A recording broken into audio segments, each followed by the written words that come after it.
Hey everybody, welcome to Crying in My Car, a podcast for teachers. My name is Devin Siebold, and I've got my good buddy here, Mr. James Yan. And you can find our podcast on all social media platforms. We're on Facebook, Instagram, TikTok, all over the place. I'm sure you've seen some of our reels. We're on YouTube. Thousands of you are watching. Thank you so much for subscribing, hitting that 5-star review. Ooh. I do appreciate those. We're getting some more 5 stars. We are. And Patreon, you can subscribe, patreon.com/crying in my car. And don't forget also to come see me on tour right now. I'm out there doing shows all over the place with the Board Teachers Comedy Tour. And obviously this podcast is brought to you by Board Teachers. James on the road, you can look up him. He's got all his cool gigs that you got going on, right? I do, all those gigs. Yeah. A few holes in there. No, a few holes. We'll fill them up. We'll fill them up. Yeah, now, James, I did a show not too long ago in Key West. I spent the entire weekend in Key West, Thursday through Saturday. Had a great time. Now, Key West, land of debauchery. Have you been recently? I have been to Key West. Love it, by the way. Yeah, teachers, if you're thinking about going to Key West, I went to Key West many times. I've been many times. I love it there. It's quaint. It reminds me, if you've never been to St. Augustine. Have you ever been to St. Augustine? Absolutely. So you have the local shops, you have the art, you have the flavor, the street vendors, you know, the rings and the wristbands that they sell. And to me, they got a butterfly conservatory, an aquarium, and it was, you know, a family destination almost. Now, I know they have their times, that they have like a fantasy festival and big parties and stuff like that, and it gets a little crazy. But, James, I went recently, and I will say I was a little taken back by the culture shift that I saw there. Okay. It used to be like pretty family oriented. I was thinking about taking my girlfriend up there. We were going to, you know, have some nice food and stuff. My son became sick right before we left, so she had to stay back with him while I went and did the work. But we'd been before. We'd had oysters, we'd had food, we had a good time. James, I don't know how they'd got away with it, but the green stuff is legal down there. But, like, just buy it anywhere. Yes. It wasn't that way, by the way. Last time I was there, a year ago, it was not that way. No. Are they still not part of Florida? Because, like, are they just making up their own rules? Are they like, well, the governor won't drive down here. That's just way too far. We're just, you know, we're closer to Cuba. We'll do whatever we want. I don't know, but it was haze everywhere. And not only that, and again, I'm not against that stuff. No. But like there's kids walking down the street and you've got just open container alcohol all over the place. Yeah. Now you've mixed it in with the green stuff and it's turned into Bourbon Street. Yeah. Wow. I think it's Bourbon Street Light, bro. You think it's that extreme? I do. I mean, I was there with teachers, and I performed with a bunch of teachers, and I was like, "You guys come down here anymore? You know, and are you vacationing?" They're like, "Oh, we live a few islands up. We you know, we don't come down this way too much." and I was like, "Oh, the parking?" They go, "No, it's just got a little wild lately." And I think it has. Well, I've always thought as Key West is a place that you could go kind of leave your troubles behind. Yeah. And, you know, kind of leave the real world behind. It is a fantasy. But you could bring the kids. You could bring. Once upon a time. You can still bring them. You can bring them. They can't leave the hotel. No, they cannot. No, not at all. No. That's the new thing. Right. It's definitely a hands-on learning experience for them when they venture outside. But it is. It was pretty wild. And not only did I think it was wild, like it was so funny because there's still remnants of the past. Because I thought it was so funny. There's legal store, CBD store. Yeah. And I was like, they must be on a long-term lease. Because there's no way people are going, well, I will go with that one. I mean, that's like walking into a bar. Zima, please. Yeah. I would like a Zima. I mean, I order one of those one time. One time. But do you really think it's the fact that you think it's getting a little bit more debauchery? Or is it the fact that we might be getting older? No. It was like a year ago. I'm not that old. You're a year older. I know. I'm nearing 40. Yeah. But no. So another thing that I will say that I noticed, and I think this is all cities. We kind of touched on this a few weeks back, and I want to bring it up for the teachers because I want your opinion. Shout out online on Facebook. I'd love to know, can you afford to live where you teach? because I was staying in a condo, which is a comedy condo in Key West. Yeah. It was, not making this up, an attic. It belonged to an old house that turned the attic into a apartment. I was spending the entire week, by the way, taco neck syndrome, head to the side. Gotcha. I couldn't stand up in this place. It was so small. Somebody put a kitchen and a toilet in an attic. And I told the guys, I said, you guys rented out an attic. It is pretty wild. He said, yeah, we just can't afford anything here. And I said, how much? And he goes, honestly, he said, $1,800 a month. And he's like, yep. $1,800 a month. When I talked to the teachers in the Key West show, a lot of teachers came to the Key West show. Okay. And the number one thing I said, because I was curious, I said, do you teach here in Key West? And every single one of them were like, oh, no. Oh, no. And the ones that said that they did, I said, do you live in Key West? And they're like, no, I have to drive an hour from one of the more affordable islands. And, driving an hour. And not only that, you're driving an hour on that 2-lane bridge every day. You're at the mercy of lobster fishermen. Sorry, I'm late. There was a stingray spotted off the coast. I had a huge order from Red Lobster. I gotta get it. I gotta get it. It's endless shrimp weekend. How do you expect me to be on time?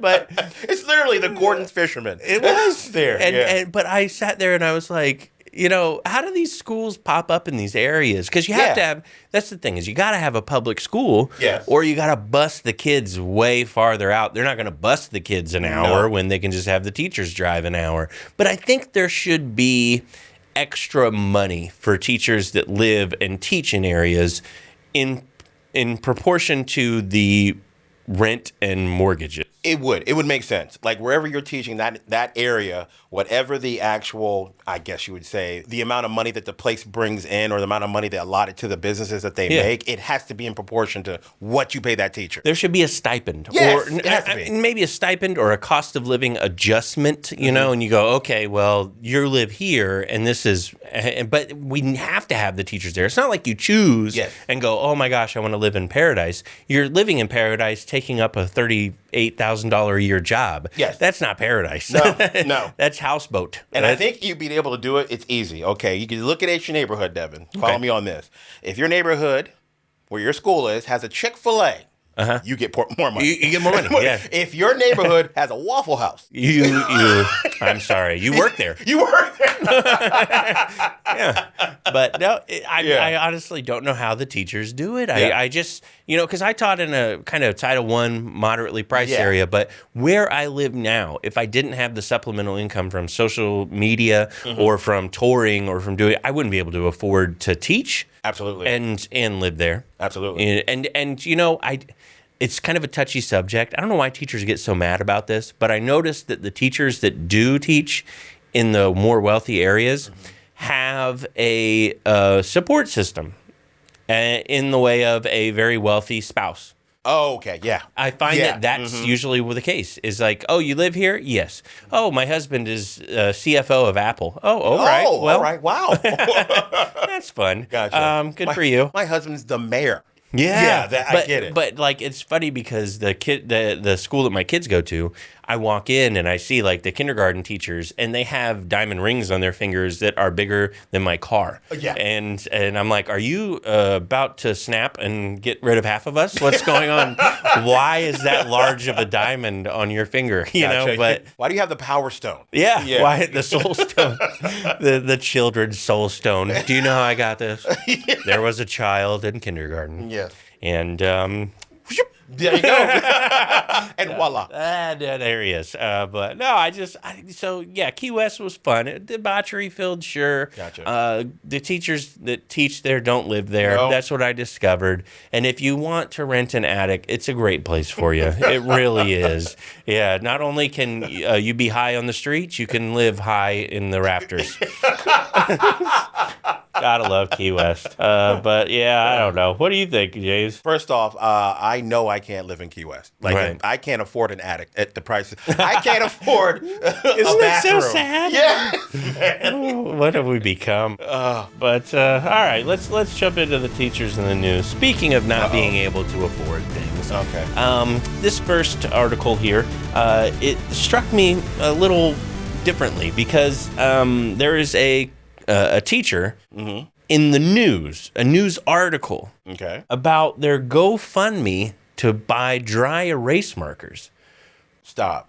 But it Stop it. There is not a teacher that's asking people to fund their dry erase They needs. are trying to fund the dry erase. They needed, apparently, and I don't know where they get their dry erase markers, but they needed $310 to purchase the markers. Oh. And they were on DonorsChoose, and they posted their DonorsChoose, and it did reach the funding goal. 6 people donated. Good. We get the dry erase markers. Now, that's a lot of dry erase markers. That's for the whole school, right? No, that is for him and his students. So I guess if you teach high school and you have, say, 150 students, I mean, that's $2 per that you're allocating to dry erase markers. Maybe 3 dry erase markers per student.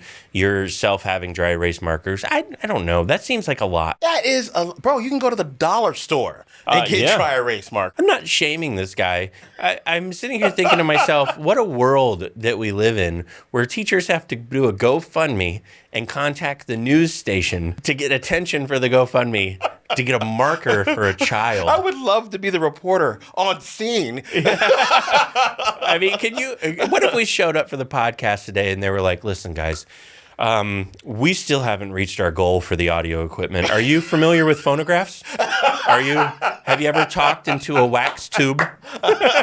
Here, we got these replacements for you. It's a can and a string. It's a can and a string. This is called Crying in My Wagon. And we're here in Little House of the Prairie. But, dude, I read that, and I felt it's one of those things where you read it and you go, really? Markers? And then you go, it makes me sad. But it's a full article. Well, first off, congratulations. He actually reached his goal. So clap for him. Yes. Yeah. And shout out to the people that do DonorsChoose. Yes. So I'm going to take a little sidestep because you mentioned it. You may not know DonorsChoose, how that works for teachers, is they put an item on like a laptop, and usually not tech stuff because they'll confiscate it, believe it or not. They will. If you bring a laptop that you got off DonorsChoose into the school will slap a sticker on it and say, ours. I know. It's finders keepers? No, it becomes theirs because you got it. Yeah, but it's pretty much. Yeah. But no, this DonorsChoose, I donate a lot of money to teachers on there. Okay. Because a lot of times the Bill Gates Foundation will match stuff. Really? So, yeah. So like if there was a teacher maybe like 2 weeks ago that I saw that was looking for volleyball equipment for their PE class. Okay. And they had a picture of this decrepit volleyball equipment. All the kids want to play. And it was like $120 that they were trying to raise. And I'm like, I see modest ones like that. And I'm like, that's a Why would you not? Yeah. But it was matching time. So I donated 60. The Bill and Melinda Gates Foundation donated the other 60, funded it. They got the volleyball that's actually equipment. amazing. And the teacher sent me pictures of the Look kids at playing that. volleyball. All right, man. Makes you feel good. So if you don't know what DonorsChoose is, I know the teachers do, but Gotcha. As a parent, maybe you can spread the word. Maybe I can start my own. Okay. You could. Yeah. Now here's an interesting one. Uh-oh.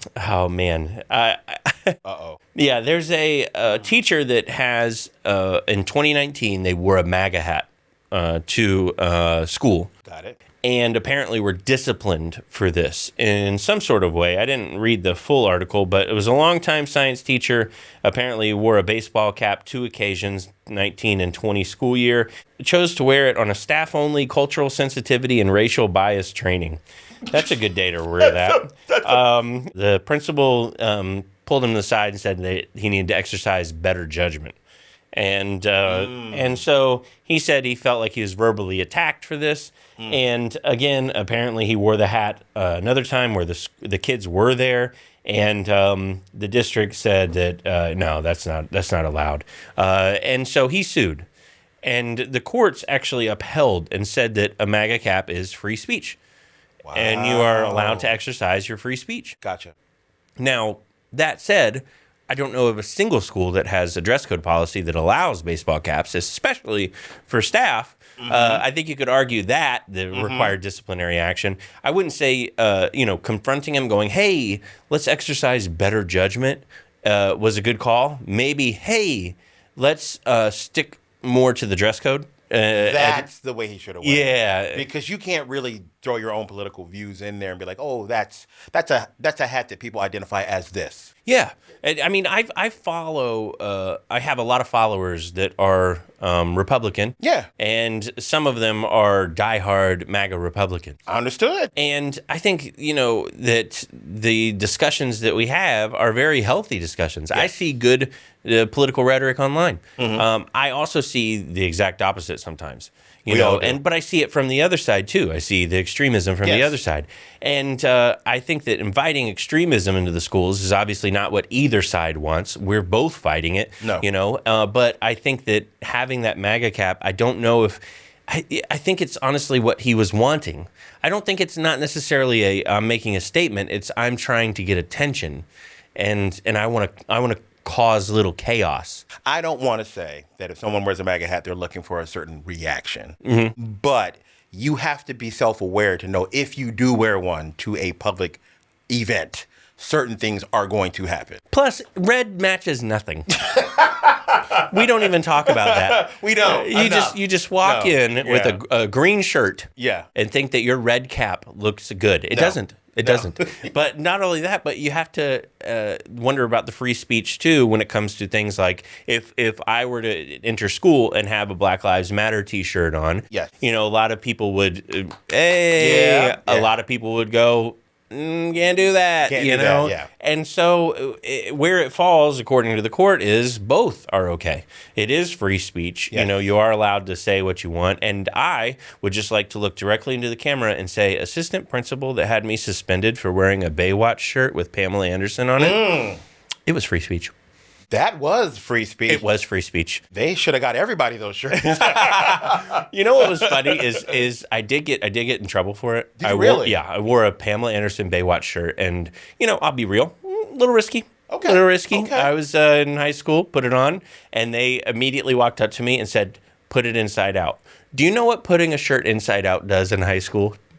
What does Brings it do? 900 times more attention to the There you shirt. go. People are like, oh, I can see it through it. Oh, my goodness. Oh, look what he's got on the other side of the shirt. Gotcha. It became a spectacle at that point. It was like, why is your shirt inside out? Well, you can't see what's on the other side. What's on the other side? We have to. What's in the box? Show us. It became that like you had to see it. And then I was like, okay, you guys see it, And then they're, everybody freaking out, and then I definitely got in trouble for that. Yeah. So, but apparently, Pam Anderson in a bikini is a free speech. Yes, it is. The courts have spoken. Children that listen to this podcast, wear your scantily clad women on your shirt. I'm not religious, but I believe Pam was doing the Lord's work. She was at the time, yes. Very much. Yeah. Still have no idea why my parents let me get away with that. I don't know how that actually went. I know why your dad let you. That's true. That's true. He's like, yeah, that's good. So, is this eat with your son at work day today? Because I gotta head out. Oh, it's funny. Our last one here in South Carolina. All right. Okay. They are having a problem with teacher retention. And, the sky is blue. Yes, pretty much. Yeah. So they're having a problem with teacher retention. The teacher retention is not happening in South Carolina, and they don't know why. So they had 1,100 teacher vacancies as of early last year. That's a lot. It's not improved. So what they're looking at is how can we keep them engaged? How can we recruit new people? I mean, it's just, how can we do that? So they put together a task force. Now, it's got to meet once a month. And this task force, just so you know, James, it's compiled of the most non-teacher people I've ever seen. Perfect. No. Yeah, how do we retain teachers? I don't know. Let's compile 17 community members and ask them. Gotcha. But there's 17 people. It is community members. It is politicians. It is union members. By the way, you don't want to win South Carolina Teacher of the Year because it was mandated that they be on this task force and meet once a month. Oh. And they don't get paid for it. Of course not. So congratulations, you're Teacher of the Year. You'll be here Tuesday, and we're going to meet, and we expect a full report. And apparently they're going to meet for several months, once a month. They're going to address teacher shortage and what they can do to hopefully curb this teacher shortage. And I thought it was interesting. One of the things they were discussing was different ways of compensating teachers. Huh. Yeah. Different ways? Different ways. Not just in a check. Bullion. No, I got it. Scratch off tickets. Yeah. Well, teachers these days love Candy Crush. Let's get them Candy Crush credits. There you go. I was sitting there reading that like, are you kidding me? But different ways, new inventive ways. And then they were also going to discuss evaluations because you can't just give teachers more money. No. You have to figure out a new way to judge them in order to get the money. I mean, I was sitting there reading that like, you are out of your mind. But you know what the funny part about this is? What? They're trying to figure out how to retain more teachers. Okay. Simple thing is to say, hey, pay them more. No, we're not going to do that. But the cost of this committee, $2.3 million. Yeah. That's the thing. And it's so funny that they set up a task force to me. Like, because it literally was like, imagine if you went up to a police officer on the road and was like, my friend James over there is being beat up. And he was like, we need to assemble a force. We need to get to the bottom of why your friend's face is being beat in right in front. Gotcha. Because it's so obvious. The obvious things. Just do a Google search. Yeah. Talk to a teacher for 5 seconds and go, what's the problem? Well, overworked, underappreciated, class sizes are huge. I mean, I can sit here and rattle it off and then be like, meeting adjourned, but we need months on end. So you say your class is oversized. What can we do to get people to stop having babies? Yeah. Can we have creative ways to oversize it? Is it supersize, oversized? Yeah. Is it large, medium, small? All right. Just right. Just right. Yeah. But you know what's funny to me is I was thinking about this, and a task force is a pretty aggressive term. I like it. You know, task force. You know, I mean, like it sounds like, you know, like they're assembling. Yeah. And I think that with all, you know, proper task force superheroes, things like that, you need a task force action figure. Of course. Right? Yes. To figure out, to get to the problem. You have to have one. You have to have one. So introducing the task force action figure. Task force. Yeah, America has a problem. No, not racism, crippling national debt, or lack of affordable health care. No, I'm talking a mysterious mass exodus of teachers nationwide. Task force! Yeah, but thankfully, there's a true American hero on the horizon. Using funds typically reserved for special education classroom supplies, we were able to create this limited edition action figure commemorating the first ever forming of the South Carolina Education Task Force. Task force! Yeah, Education Work Task Force, or EdWTF. Is the solution we never knew we needed to the problem we all understand completely. Task force! Yeah. And WTF comes with super action, shrugging shoulders. Task force, but not being paid enough? Task force! Teacher being assaulted? Task force! Shrug. Rising cost of healthcare? Task force! Shrug. And wait, no shrug. Because we don't want to hurt you and have to cover the rising cost of the healthcare. You get hurt, you know. Task force! Task force! Press the button on the back and hear over 20 different variations of sighing. Like, and, Favorite.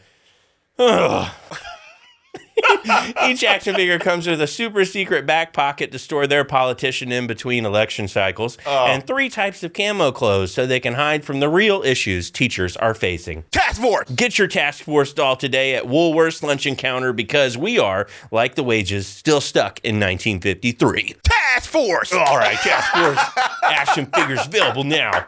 At all. I would buy 3 right now. You would. I know. Yeah, boy, let me see that jingle all the way. They're just. We're looking for the task force. There's a lot of them. A lot of them. You're fine. Go home. We'll mail it to you. We'll bring it to you. Oh, man. Thank you so much for obviously tuning in to Crying in My Car, a podcast for teachers. And James, where can people find you at? They can actually find me on Instagram at James Young Comedian. And please tune into my late night talk show, The Lowdown on Afro. Absolutely. And you can find me on Board Teachers Comedy Tour right now, touring all across the Northeast. And then we're coming back over to the West Coast. By now, the dates should actually be released. So check those out. And don't forget to also find us all online, subscribe, and let us know. I would love to know, can you afford where you live? Because that's the interesting question that we addressed today. So thank you so much for tuning in to Crying in My Car, podcast for teachers. We'll be back next week. Task Force! Task Force!